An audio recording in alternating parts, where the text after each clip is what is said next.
Hello everyone, welcome to Google. Today we are going to study Class 6 History, Chapter 9 Trade, Traders and Pilgrims. So, first let us know what is the meaning of trade. Trade is buying and selling of goods and services. Exchange of goods and services is called trade. Who are traders?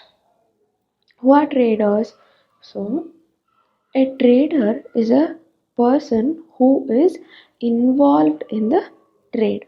That is, a person who is involved in buying or selling of goods and services. That person is known as a trader. So now let us know how to find out about the trade.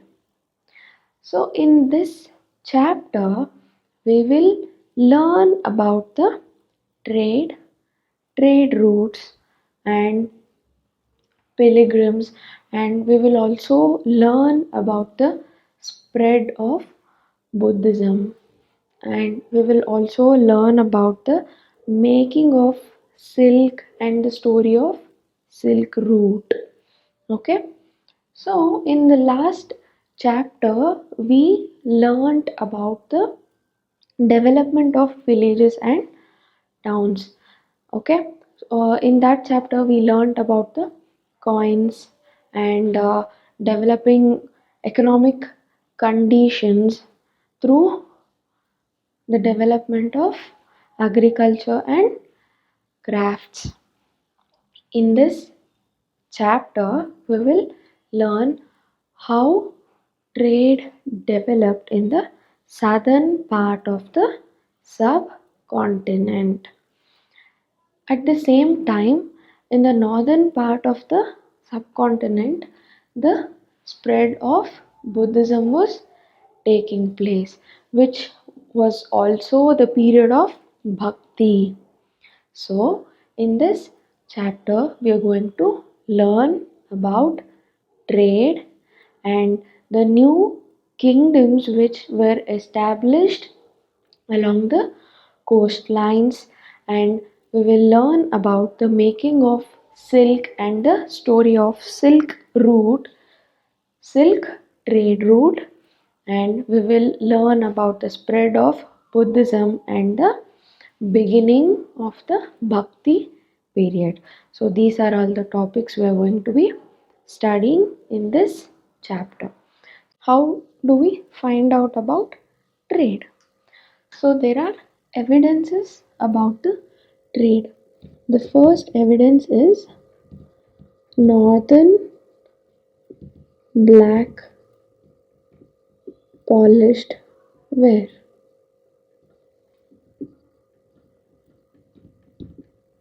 NBPW is the short form for northern black polished ware. So we learned about this type of polished ware in the last chapter. So northern black polished ware was a fine pottery. So the archaeologists found bowls and plates which were northern black polished ware. The archaeologists found these northern black polished ware in several archaeological sites across the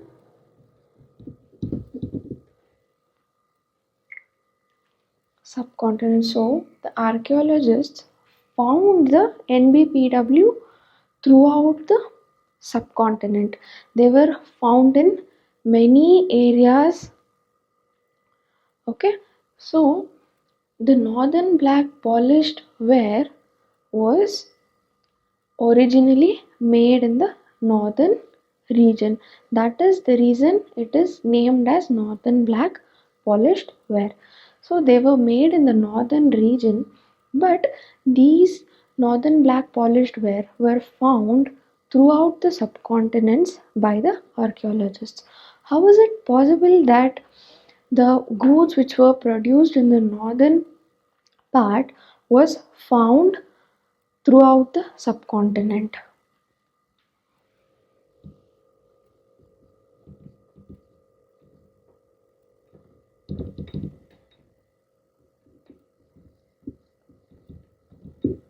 How were they found in other regions of the subcontinent? So the answer is traders, right?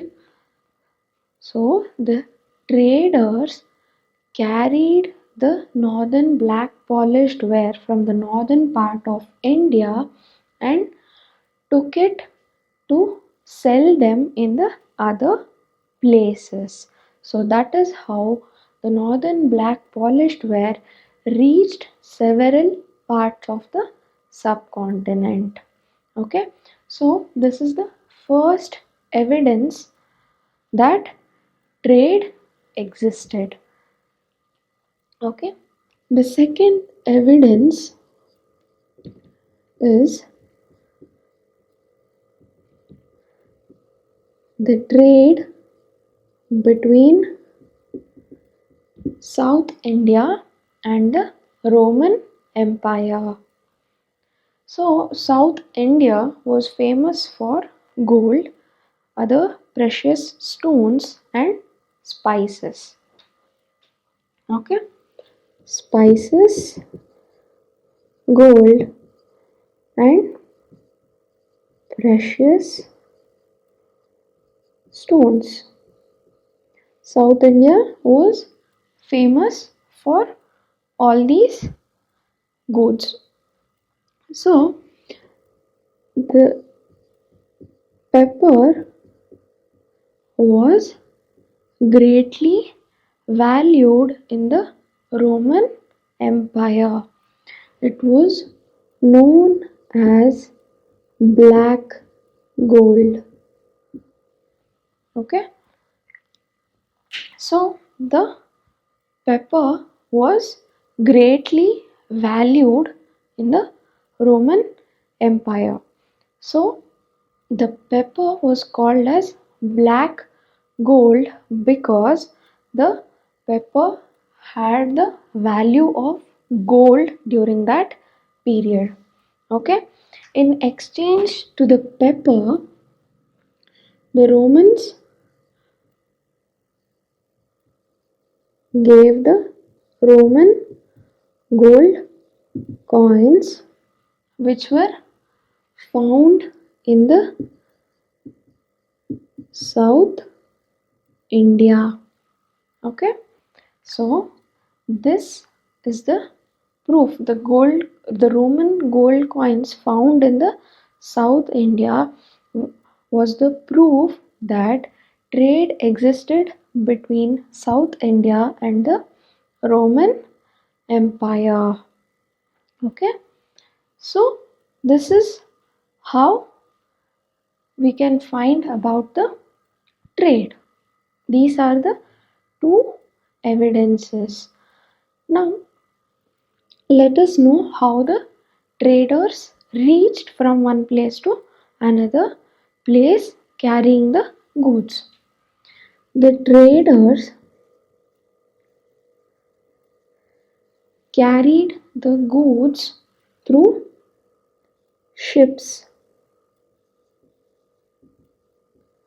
across the sea. Okay, this was one means of transportation to travel from one place to another place, and the other one was by land using caravans. Okay, so the traders carried the goods from South India using the ships. They traveled across the seas and reached the Roman Empire, where they sold the pepper, which had greater value and was known as black gold. In return, the traders used to bring back the Roman gold coins to South India. Okay, so this is how we can know that trade existed. Not only pepper and the Roman gold coins, in the last chapter we learnt about arikamedu, right? So there we learned that a special kind of pottery which was from the Roman Empire was found in southern part of India. So there was trade of pepper and pottery between South India and the Roman Empire. That is another evidence where we can get to know that trade existed. Okay, now let us see the sea route of the South India to Roman Empire, which was used by the traders. Okay, so in the image we can see the blue lines. Okay, so it is passing through the Mediterranean Sea and we can reach the Roman Empire. So that was the sea route used by the traders to carry goods from South India to Roman Empire. Okay,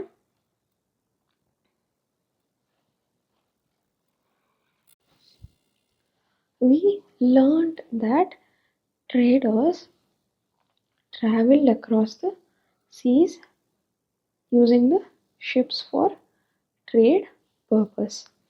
So the traders had to explore several sea routes to carry out the trade.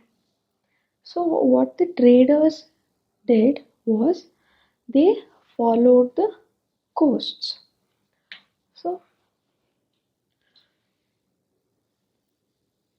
So this was a coastal area. So they if they had to travel southwards, so they followed this route and reached this coastal area. So similarly, they followed the coasts to explore new sea routes. The traders also explored the sea routes by traveling across the seas of Arabian Sea and Bay of Bengal. So as we can see in the image, the traders traveled across the sea to the Roman Empire, where the pepper was being sold, which was from the South India. So this way they traveled across the sea also. So this is how the traders explored several new sea routes. So the sailors had to reach quickly. So at that time, the sailors used the monsoon winds to cross the sea quickly. Okay, so this is the southern part of India, and this is Arab if the, the sailor had to travel quickly from Arab to South India, he followed the southwest monsoon winds. Okay, so uh, as we can see in the image, ships were built in that manner. So the ships had clothes tied to them.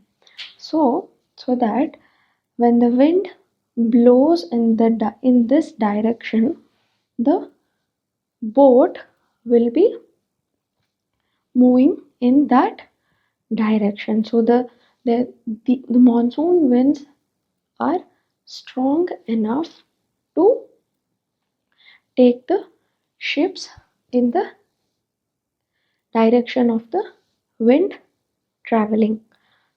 So as the winds were very strong,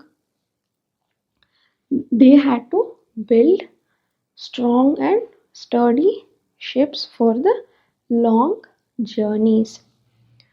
So this is how the sailors used to cross the seas quickly by using the monsoon winds. Let us learn about the new kingdoms which ruled along the coastal areas. First, let us see the map. So, in the map, we can observe southern India is surrounded by the water, the Arabian Sea, Bay of Bengal, and the Indian Ocean. So, it is covered by the coastline. So, next, let us go to the eastern part. The eastern part is protected by the Himalayas. So, the only way by which the foreign invasion took place was through the northwestern part. So, as we learned in the chapters, so all the foreign invasions the was from the northwestern part. The Indo-Greeks also entered India from northwestern parts, the Parthians, the Shakas. So northwest was the only place from where the foreign invasion took place. The eastern part was protected from Himalayas. The eastern part was protected by the Himalayas, and the southern part was protected by the water body. So it was not an easy task to attack from the seas. So the southern subcontinent had the coastal line. So though it is divided into, there are two parts of coastline. One is the western coastline and the other one is the eastern coastline. So we can locate Arikamedu and Puhar on the eastern coast. The coastal regions consisted of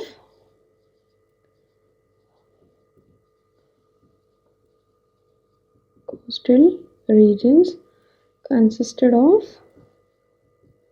river, valley, hills, and plateaus. Okay, So, among this, Kaveri River Valley was the most fertile river valley. So, as these river valleys were fertile, the kings and chiefs wanted to control the coastal areas or the river valley areas. So, as the land is fertile, they can grow more crops. So, more crops means they can collect more tax. So, more tax means the kings and chiefs become very rich. That is the reason why the chiefs and the kings wanted to control the coastal regions. Okay, and also trade took place in the coastal regions, right? So they started collecting taxes for trade. Okay, so they were collecting taxes for the trade, and also as the land was fertile, the production was more and they collected more taxes.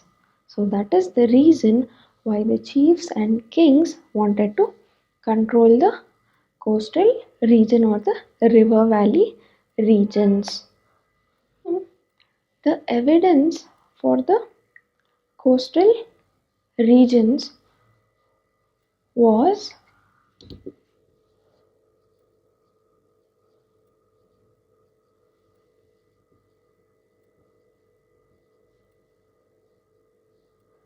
Sangam Poems.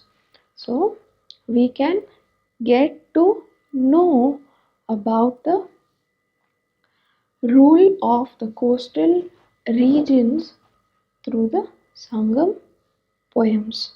From the Sangam Poems, we can learn about the dynasties which ruled over the coastal regions. So, in this Sangam Poems, there is a mention of the word Movendar. Movendar is a Tamil word. We learned about the Sangam poems in the last chapter. So, a group of poets assembled in the in an assembly and composed these Sangam poems, and those assemblies were held in the city of Madurai. So, in these Sangam poems, there is mention of the dynasties which ruled over the coastal regions. So, there is a mention of Movendar, which is a Tamil word. So, Movendar means three chiefs. Okay, the meaning of Movendar means three chiefs.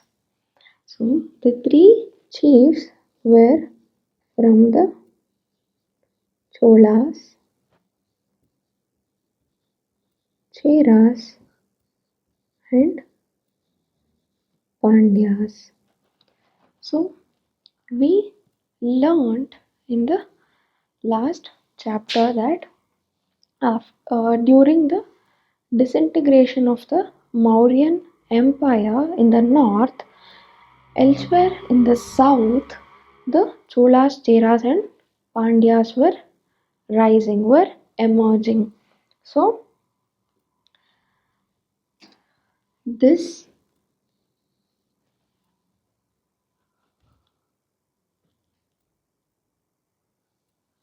so that was the period.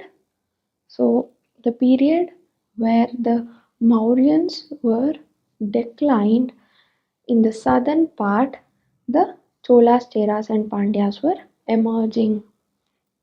So these three kingdoms were powerful 2300 years ago. Okay, so we learned what is the meaning of Movendar and who were the three chiefs. The chiefs from Cholas, Cheras and Pandyas together were called Movendar. Okay, we learned that the three chiefs together were known as Movendar. So each dynasty had two centers of power. Okay, so in total there were six centers of power. So each dynasty had two capital cities or the centers of power. So 2 into 3, 6. Okay, so totally there were 6 centers of power. Among those 6 cities, 2 cities were very important cities. One was Puhar or Kaveri Pattanam, which was a capital city of the Cholas. The other one was Madurai, which was capital city of Pandyas. So, among the 6 cities, 2 important cities were Puhar. So, we know why Puhar was important. So, we learnt why Puhar was important through a poem. Okay, so mostly all the trade took place in the coastal city of Puhar. It was also known as Kaveri Pattanam because it was on the Kaveri River Valley. Okay, so that is why it is also known as Kaveri Pattanam. And Madurai is the Madurai is the city where the Sangam Poems were composed, which was the capital city of Pandyas. So the two cities of the three chiefs. So there were two cities, right? So one was a inland city and the other city was on the coast. Okay. Hmm. Madurai was here. Okay. So Madurai was a inland city, inland center of power of the Pandyas, and this is Kaveri Pattanam, which was a coastal area, capital city of the Cholas. Okay. So each dynasty had two capitals. One was inland city and the other was on the coast, which was important for the chiefs, which helped them become prosperous as they collected taxes. Okay, let us locate the two center of powers on the map, Madurai and Puhar.